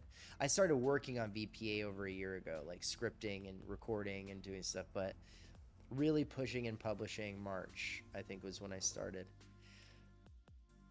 And I get it. Ooh, getting late. I get it. I do. I understand, like, and I explained this in a chat recently. Custom work, like custom UGC and storytelling in GTA, is a risk to click on. Because this game's been out for a while. The Rockstar editor is not new. People trying to make movies or little TV shows or pieces of content in universe. I know, because I'm a fan of this stuff and I make this stuff. It's tough out there. A lot of people make things that are like their own in-game TV shows and stuff, and then you're like, okay, and you click on it and you're like, the audio's no good. The editing's not good enough. It doesn't look legit. It doesn't look canon. It doesn't sound canon. Unfortunately, and this is just such a drag, the GTA community has so many people in like the UK and Europe and Australia, and they got thick accents, and that doesn't sound like GTA. Like, most of the people in GTA, most of the characters are American, and if they're not, they're through the lens of America. They live in America, like, and that's not always covered. So like, you'll watch a custom GTA TV show where it's about cops, and the cops have like Scottish accents, and you're like, why are there two Scottish cops in Los Santos? Like, it's okay, but like, you're not going to explain that. And there's not, so it just doesn't feel like GTA. Like, GTA is very American, and so it needs to mostly sound American. And And it's not a super clickable thing because people don't know what they're going to get when they click on your in-game thing. And even once they do, is that their vibe? I've gotten criticism about Vinewood Public Access that they're like, this isn't GTA. It doesn't sound like Chakra Attack. It doesn't sound like WCTR. And I'm like, what? Like, that's, have you ever listened to anything else but GTA 5? And they probably maybe haven't. Vinewood Public Access is inspired by Chatterbox from GTA 3. That's the station that we sound like, that we're meant to be. It's like if you made Chatterbox in GTA Online. That's what VPA is. That's the quickest way to explain it. It's a call-in talk radio station that is laid back, this vibe, nighttime with the thing, cup of coffee. All right, we're on all goddamn night. Like, that's the vibe. Chakra Attack is a dude screaming into the microphone for like 40 minutes. I didn't want to make that show. That show already exists. Not everything in GTA needs to be high octane holy shit. It needs to be thoughtful satire. That is the point. You got Rockstar Games in here. No way. At Rockstar Games. Rockstar Games Brazil. Yo, what's up, Brazil? Rockstar Games Brazil. Amo. I'm gonna call you Amo. That's my love in Portuguese. I don't know if you like that shit. Rockstar Games Brazil has a disappointing 4 subscribers and 1 video published, which is tough because I feel like Rockstar Games should be doing better in Brazil than 4 subscribers. So maybe that person just made that up. Hard to say, right? But we welcome you. We welcome you, Rockstar Games Brazil, and your bald guy emoji. Very good. I miss Lazlow on GTA, on radio. GTA 6 won't be the same without him. Totally agree. I love Lazlow Jones so much, and I'm really going to miss him in GTA 6. I wish he was going to be part of it. Oh, left out Big Dick over here. Big Dick Rock. If you could find a way to make a regularly scheduled release, i.e. once a week, people would definitely tune in to hear what's new, get them hooked now while we're grinding 5, and it will translate to 6. Yes, this is something I'm working on. In the meantime, I'm trying to diversify the content on this channel. So the radio is a tough sell, but the Halloween special's doing pretty good. The Halloween special's doing pretty good. It took me like 3 weeks to conceive, write, edit, and make that. So the idea that it would be every week, I can't make that much of radio every week. And if I did, I don't think the quality would be very good. And I'm very obsessed with the quality.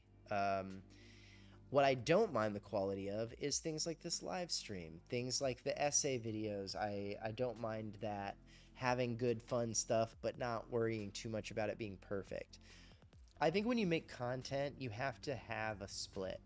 You need to have content that you just fire off, that you don't worry too much about, but you're creating volume. You want to make sure it's quality, but you're not just tripping about every detail. I do that on TikTok and on YouTube in shorts, like reels. I make all sorts of experimental reels, throw captions on AI clips, whatever, AI process clips of my content. Then I have the medium content like the essays where I really do work hard on it, but I don't want to take a month. You know, I want to get it done in a couple of weeks at most, 14 days or so, 10 to 14 days on an essay video.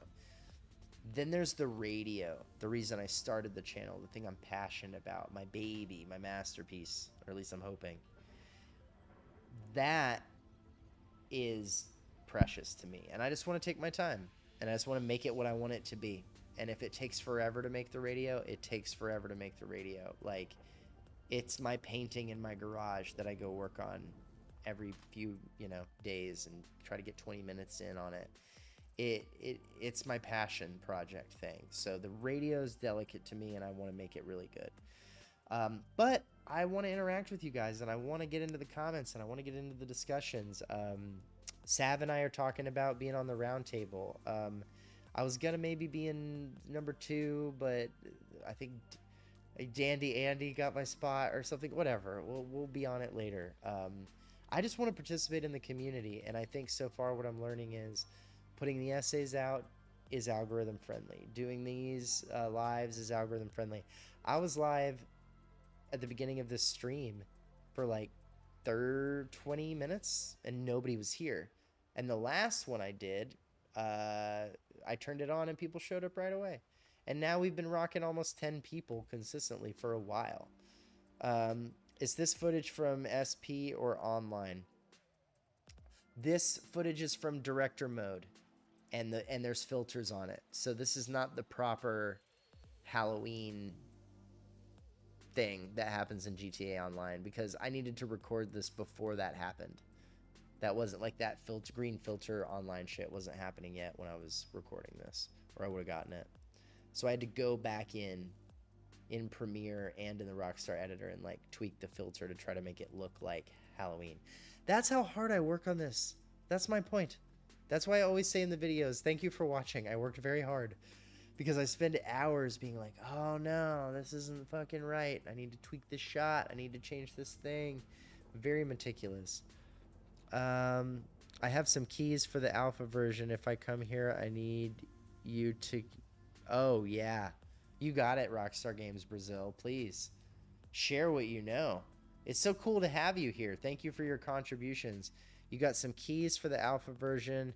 If I come here, I need you to keep them secret. You got it. The best way to keep things secret is to talk about it in comment sections on the internet. So if you have a secret, and this goes for everybody listening, it looks like there's like 8 or 9 viewers right now. Let me give you a free piece of advice. If you have any secrets that you don't want people to know and you really need to keep them locked down, hop on live streams on the internet, hit the comments, tell people the secret, and then ask them not to share it with anybody. It's one of the safest ways to do it. It's like the way I handle my firearms, right? Like, I don't want my guns to fall into the wrong hands. So what I'll do is I'll walk around and put guns in people's hands that I think could be cool, and then see just like how they deal with it. Great. I work for Rockstar Games Brazil. Oh, I work for IGN Rockstar Games Brazil. Hayden. Great. Good to have you. Please feel free to write a Portuguese article about Vinewood Public Access. Okay. New hit piece for me. Oh, guys, he dropped the key. He dropped the key. Hold on. Let me make it abundantly clear. Rockstar Games Brazil is in the chat. In the chat right now, and has dropped the key. So if you need the key, I want to make sure I'm big enough for you to get this. Are you guys getting this? The key is in the chat. Let's say it out loud. Hold on. Here we go. LS05 VC 2026 CMAB. That looks like Los Santos 05 Vice City 2026 CMAB. All right, you got me at CMAB. I did not crack that part of the puzzle. I'm not spending any more time on that. The key is here, folks. We have the fucking key. So just chill out. Everything's going to be fine now that the key is here. What's up, VPA? Morning from across the pond. Hope all is well. Yo, what up, Kapil Patel? I recognize you, sir. Welcome back. Welcome back. We just got the key. If you need the key's there. Los Santos 5 Vice City 2026 C maybe. Yeah, C maybe, I guess. The CMAB is I don't get that. Hey Rockstar, do you want to help us out with the key? Juan Rockstar from Brazil. Can we get Juan Rockstar to explain the key for us, please? If you're just joining us, you're on Vinewood Public Access. We're the #1 fan-created GTA talk radio station ever, motherfuckers. Please go drop a view and a like on the holiday special if you haven't. The Halloween special is out today. I'm very proud of it. We worked hard on it. There's also a 420 special if you're 420 friendly. That's a throwback because I published that in April. It's good though. Go check it out. All right, let's see. It's 12:34 where I am. So we'll do another 10 minutes. We'll do 10 more minutes on the chat. If you guys have any questions about VPA, if you have questions about anything in GTA 6 you wanna drop, what time is it there? I am in Vinewood, my friend. I'm in the real Los Santos, Los Angeles, California, and it is 12:34 in the morning. 10:34 a.m. Where is that? That's got to be UK, yeah? Was that UK? Was that okay? What's that UK? I'm a Marine, motherfucker. I love that. Is that the Merriweather thing? One of my favorite things are the pieces of dialogue that are overused from GTA 5 that I hope they Easter egg in GTA 6. Like, I would love to see an article about Menendez. You guys know Menendez, right? They got Menendez! Like, I would... how's he doing? How's his family? You know? Menendez. Does he have a brother? Okay. 4:35 a.m. here. Is it that? Are you that far ahead? Okay. Are you moved to Vinewood or just visiting? Oh, I'm a full resident. I've lived... yes, it's Merriweather. Fuck yeah. I've lived in the real Los Angeles for almost 10 years. I moved here in 2016. I'm from Texas originally. You didn't ask that, but I'm telling you. Dude lives in Vinewood Boulevard. No, I live in Mirror Park, though. Real shit. That is where I live. I live in Echo Park / Chinatown. Ever visit the Vanilla Unicorn? No, but I've been to the Peppermint Rhino. Or Spearmint Rhino, or whatever the fuck that's called. The one it's based on. I've done that. And if you're asking if I've ever been to an actual strip club, you're trying to clown on me. You bet your sweet ass I've been to strip clubs, man. I don't even want to tell you what I got into over there. Shit was wild, bro. I'm a fucking savage, bro.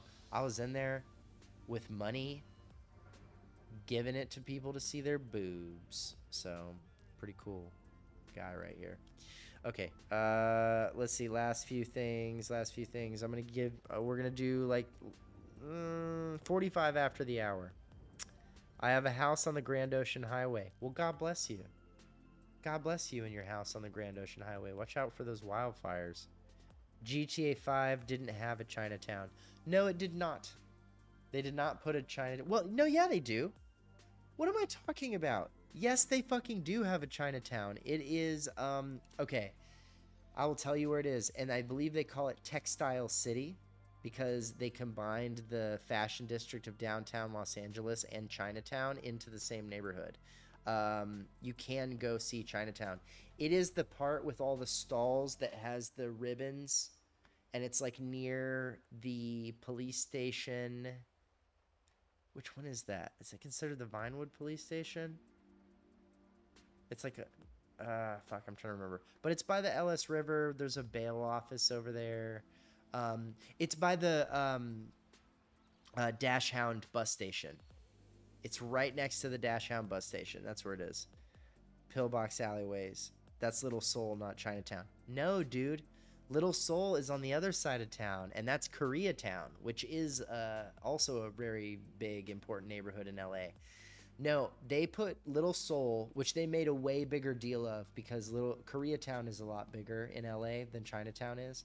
So they made Little Seoul on the west side, basically. It's over near Vespucci and Del Perro, and then Little Seoul, almost in the center of Los Santos.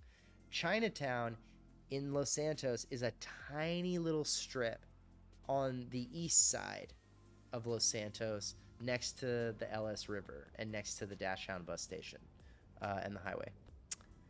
Never heard of Koreatown. Ever been to the beach, by the way, or the countryside? Are you asking me like in real life? Never heard of Koreatown. Dude, Koreatown is huge in LA. Los Angeles has the biggest population of Koreans outside of Korea in the world. My wife is Korean, so all of my in-laws are Korean. Korean culture is huge in LA, which is why the only Asian gang in... no, there's two. There's the Triads, barely. but the main Asian gang in GTA Online and GTA 5 is the Kangpae, which is a Korean gang, and Little Seoul, and like, yeah, Korean culture is huge in LA, so it's very big in GTA 5. Yeah, I think that's Pillbox Hill in the alleys. Yeah, I think you're right. San Andreas Chinatown was better and bigger. That's true too. Kapil Patel says, "Hey Jamie, hey Tordai, just went to get my morning cereal." Hell yeah. Do you ever play Sleeping Dogs? Big Dick Rock says. I have played like the very beginning of it. So many people have told me to dive into that game, and I really want to, because I definitely fuck with the Chinese. It's Chinese culture, right? Like, I think Sleeping Dogs is Chinese. It's like triads and stuff like that. I definitely want to fuck with it. I've heard so many good things. I started it, but I didn't get far enough. Tordai is doing an interesting thing here. Let me mention this. I love you, brother. I feel like you're trying to have an in-game, in-universe conversation with me right now, and I'm not playing Tommy Singles in this moment. Right now, I'm just Rob Morris. I'm just the guy who made the thing.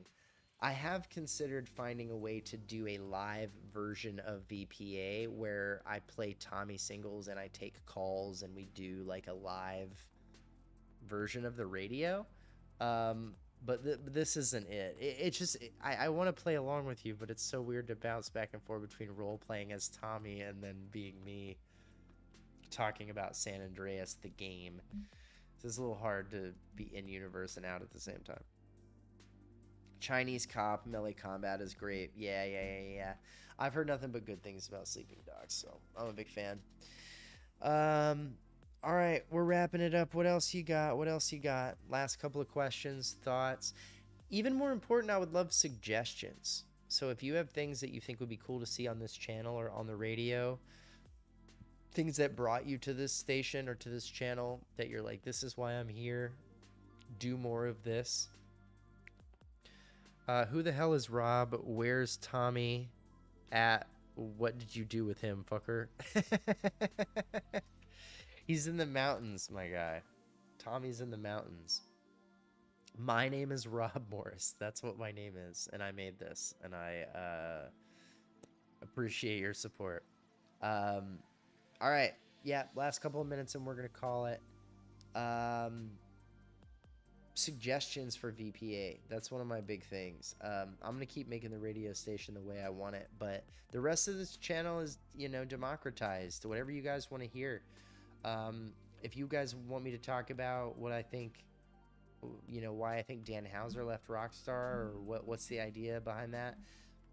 If you want to hear more about how you think the creative departures of Hauser and Lazlow and Unsworth and Benzies, if you want to talk about that, let me know, because I'm working on a bunch of different videos, but I want to prioritize them. Suggestion, keep being you. No problem. No problem on that. I'll keep being me, and I'll keep being Tommy Singles, baby.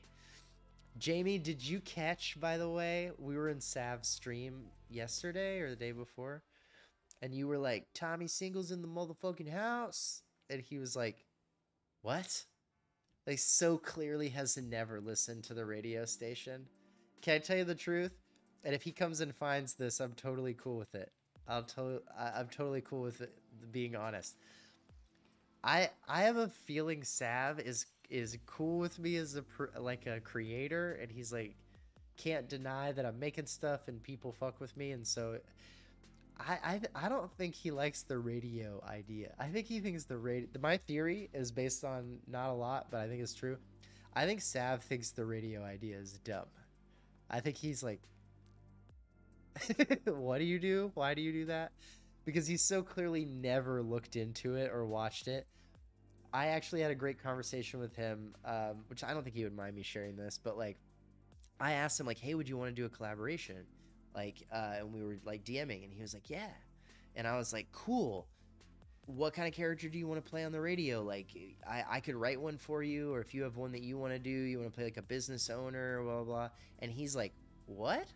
And I'm like, yeah. And I go on, and he's like, oh, I didn't know what your channel was. I thought we were just going to like talk, like just do like like kind of what the round table ended up being. He thought that's what I was inviting him to do. And I was like, oh, No, I don't really make content like that. I make this radio station. I'm asking you to be like an amateur voice actor. And he was like, "Oh, no. I'm not interested in doing that at all." He's like, "I don't want to voice act or role play or any of that." And I was really surprised because he always talks about immersion. His whole thing is like he loves immersion. Turn off the mini map. Like, I want to play the game and be in it. And I was like, "Okay, come play the game and be in it with me." And he was like, "I don't want to do that." Okay. And he went and like watched my video that explains what VPA is. And he was like, "Oh, I get the vibe now." But I think he clearly is like not interested in it because he doesn't know who Tommy Singles is. He's never heard VPA, which is fine. It's not for everybody. Lex Friedman is making the podcast with Hauser. Yeah, I can't wait to see that. That hasn't happened yet, right? I hope we get Tommy in GTA 6.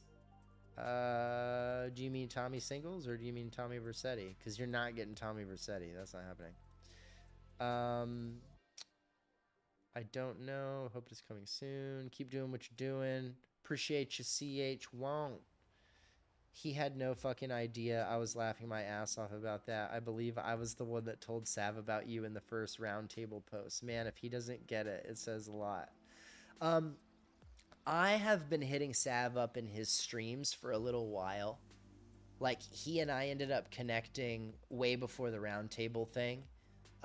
Like, Sav and I have been kind of connected for like a couple months. And I just followed his channel and started hopping in his lives and talking and like the way that you do. And so we kind of were already connected. But that's when I was like, "Hey, I make stuff." And he was like, "Yeah, hit me with the DM." And I was like, "All right, cool. Fucking collab." And he was like, "Yeah." And I was like, "Radio?" And he was like, fucking record scratch. Fucking what? And I was like, "Yeah, it's a fake radio station in the game." And he was like, "Oh, got it. No." I don't want to do that at all. But fine, whatever. It's not for everybody, like I said. It's a weird thing. I think the in-game radio station, the fan fiction radio, is a weird thing for some people. It hits some people like, why are you doing that? Like, I don't even think they know why they don't care for it. But just, not only do they not want to watch it, I think some people hear that it's being done and they're like, "We don't need that." And that's fine. But like a lot of other people love VPA. Like, I'm not even patting myself on the back. I've been posting on TikTok for a long time. That I have like 6,000 followers on TikTok. I'm a bit more of an audience there actually, but it's once people who love GTA listen to the radio to VPA, they love it, like almost universally. But there are people who encounter it who are like, "I don't get this," and that's fine. That's not for you. Let's see. That show's funny as hell. Yeah, it was funny. And I didn't know how little he'd watched until he was like, "Who's Tommy Singles?" And I was like, "Nobody. Don't worry about it." And it's also, what's your TikTok? At Vinewood Public Access is my TikTok. Love the roundtables. Can't wait for the next one. Me too. The next one's really going to be great. They got Dandy Andy and Zach Cox, and it's going to be a good group. My bad, I had no idea because when I mentioned you in chat, it seemed like another record scratch. It is, because I'm telling you, Jamie, he doesn't fuck with me. Like, he does. He's a nice guy. I love Sav. I really do. And I have nothing but love for him and his videos and his channel. I'm very pro Sav. But I don't think he's pro me. I feel like when he talks to me or deals with me, I feel like he talks to me like a Make-A-Wish kid that was assigned to him. He's like, "Oh, yeah. Like, do you watch The Office?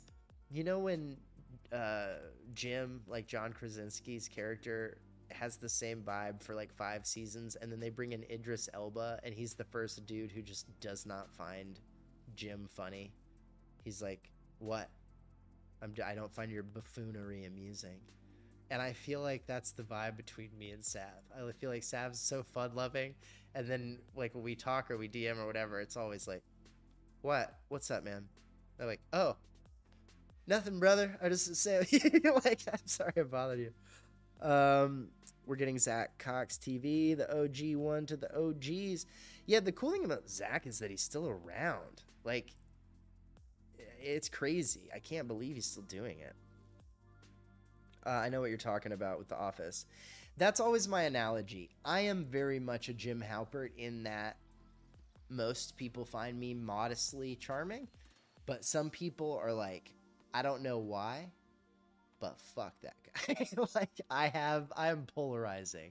There's just something about me, and I'm very friendly. Like this, the version of me that I'm being right now, this is who I'm this way all the time. I don't get mad.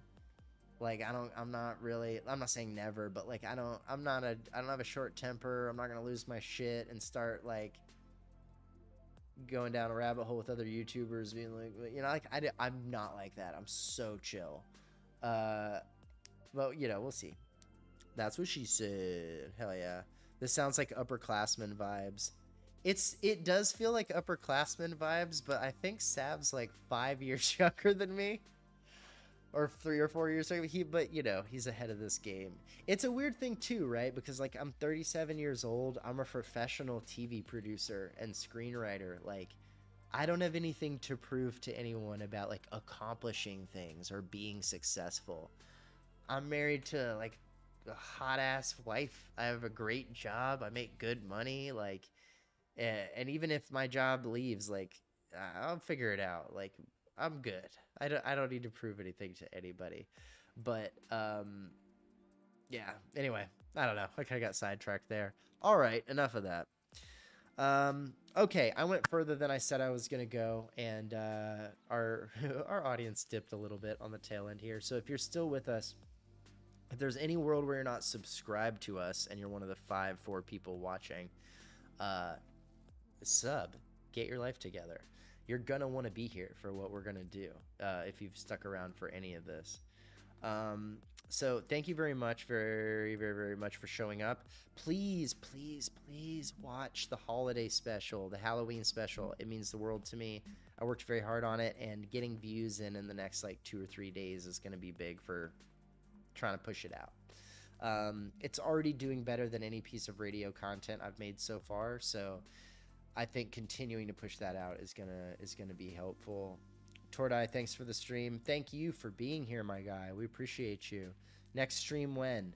Great question. I'm looking on trying to get a schedule together because I do want to do this like very much on the regular. I think this is going to be a typical thing. Thank all you gentlemen for kicking it with me tonight. I appreciate all yous. Yeah, Jamie, Tordai, Big Dick Rock, Hayden. If you guys are all still the guys in here, CH1. Slamus was in here earlier, but he might have left. Love you, mates. Love you, brother. Get amongst it. I'm obsessed with his accent. I'm not trying to make fun of him or rip him off. I just love McTannen so much.